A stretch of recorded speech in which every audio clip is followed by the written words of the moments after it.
Welcome to the Geeky Girl channel, where we empower neurodiverse entrepreneurs to design their business for their unique needs.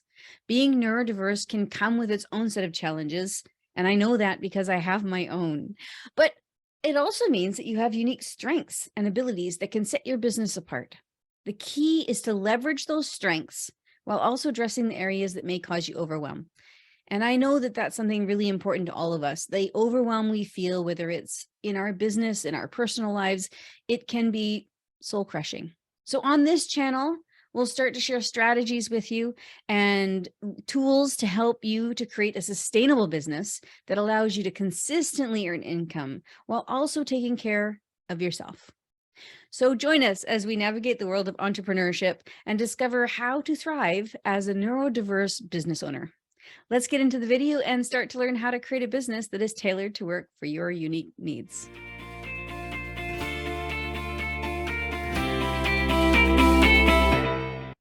Hi, and welcome to this episode of the Overgivers Anonymous podcast. I'm Angela Mondo, your host.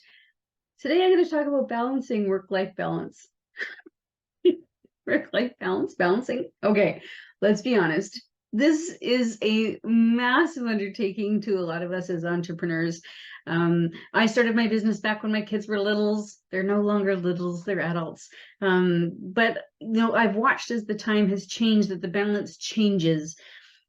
Lots of time people think of balance like those scales that are those legal scales. You have to balance this side with that side, so you have to add to this side to make that one come up. That's not what life balance is. That's not what work-life balance is. It's more like a seesaw. Sometimes this one needs more and sometimes that needs more. There's more of a pivot in the middle in terms of where we are. I talked about this before in on other episodes. I know I have, but the idea of being present, being mindful in these moments is way more important in terms of balancing this work-life balance. So it's tough because of the way that our business is connected to ourselves and connected to our home life. Number one, it's important to understand your business is not your baby. I said it. I'll stand by it. It was something that I was taught years ago by one of my mentors. And when she first said it, I thought, girl, you are wrong. This is like, my business is my baby.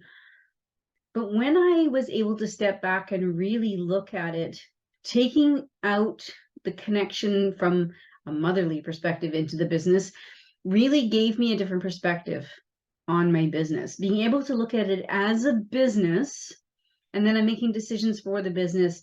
We were working towards something for the business as opposed to me trying to raise a business. The mindset was different. Sometimes that can be difficult to understand, and that's totally okay. But there can be some blurred boundaries in terms of your time. You're working long hours inside the business, but you're also working long hours with your family. And it might not even be the littles that are in your way right now. Maybe it's aging parents that you have that are causing some work-life unbalance in your life. So it's important for you to look at what is it that you have on your plate? What are the things that you need to do from a family perspective or from your life perspective? And then how does that work with the things that the business requires of you as well? How do you work those things in? Some people talk about, the hustle mindset, like working from midnight till 4 a.m. on your business and then getting up at 6 and then work. If that works for you, great. But I can tell you that a lot of us burn out in that mindset. That being said, I remember when my kids were little, I did work on my business from about 10 p.m. till 2 a.m. sometimes, because that was the only time that I had that I could work on things that I wouldn't get interrupted on. So when you're looking at these things inside your business and figuring out where this balance is for you, it isn't about making sure that each of them get equal time. If you're doing a launch in your business is going to require more time. If your kids are sick, they're going to require more of your time. It's about making sure that you're still getting the things done that are non-negotiable in terms of making sure everybody's fed and clothed and cleaned and bills are paid and that kind of thing inside your life. But then also in the business that, the goals that you set for the year, the quarter, the month, like those goals are still being worked on. You're getting these tasks done to carry you through to your end result in your business. The balance includes you too. This is what's really important, okay? Let's get really honest here. Your mental health, your physical health is more important than any of it. Because if you're not functioning at your best, how can you possibly give your best to your family? How can you possibly give your best to your clients? How can you possibly give your best to your business? You can't. You need to make sure that you are comfortable with the balance. You're getting enough sleep, you're eating properly, you're getting the exercise you need, that you are getting the mental stimulation that you require. What is it that you require to be yourself whole and wonderful so that you can spread that whole and wonderfulness outside of yourself? Sometimes that falters. And remember, it's the same as everything else. If things slide for you personally, it's okay. And you can readjust and bring it back up. Making sure you're creating boundaries, strong boundaries around things. If you're working from home, like I do, I currently have an office where I can shut my door. I actually have a sign on the door and it'll tell people what I'm doing at this particular time during the day. I can change the sign. I can give them notifications out there so they know what's happening inside the room, so that I can be disturbed or I can't be disturbed, those sorts of ideas. Again, my kids are all grown up, so it's a little easier in that way. There's times when I've had to work not in an office, though, where I've had to work in sort of communal areas of the house, or I've had to work in communal areas of other spaces as well. How do you perform those boundaries in those situations?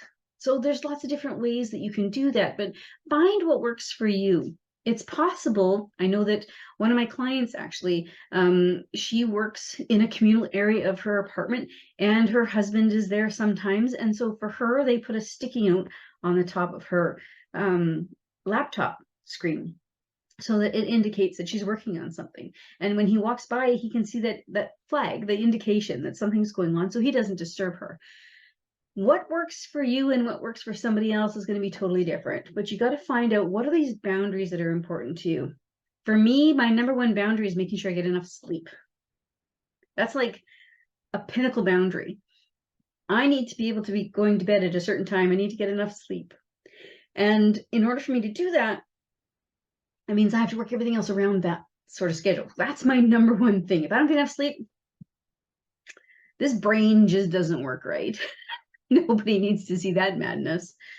So for me, sleep is important. So I need to make sure that I'm putting other things around that concept.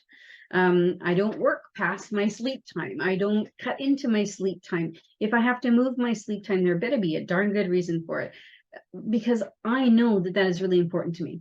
So I also know that I have obligations to my clients. I have obligations to my business. I have obligations to my family.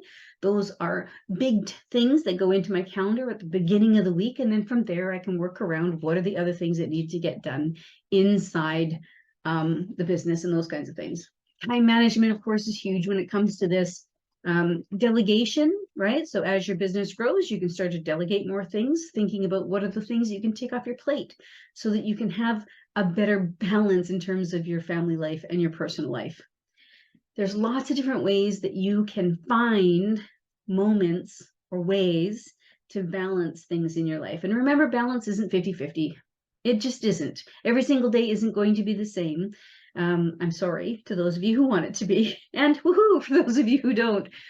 But making sure that you feel balance in a way that you feel comfortable, that each of the avenues of your life, your business, yourself, that you're all being looked after. And sometimes that means that something needs more attention than another thing. And that's okay too. The balance isn't about even. The balance is simply finding a rhythm that you feel comfortable with. Okay. And as a neurodiverse entrepreneur, this is even more important. Being able to make sure that you feel good about where you're spending time. Stop shitting on yourself. Be more present in what you're doing. If you're present and you're fully present doing your work, you're not going to be feeling guilty about what you should be doing over there, because if you're fully present over there, you're doing a good job there too. So that's what the balance is all about, making sure that you're comfortable, that you are looking after you. You will look after everybody else, making sure that you're able to spread yourself, not too thin, but that there's still some stuff left over for you, for what you need to look after yourself as well. I hope that you find some ways to balance your work and your life in a way that makes you feel joyful rather than exhausted. Okay? Hope you have a fantastic week. I'll talk to you next time.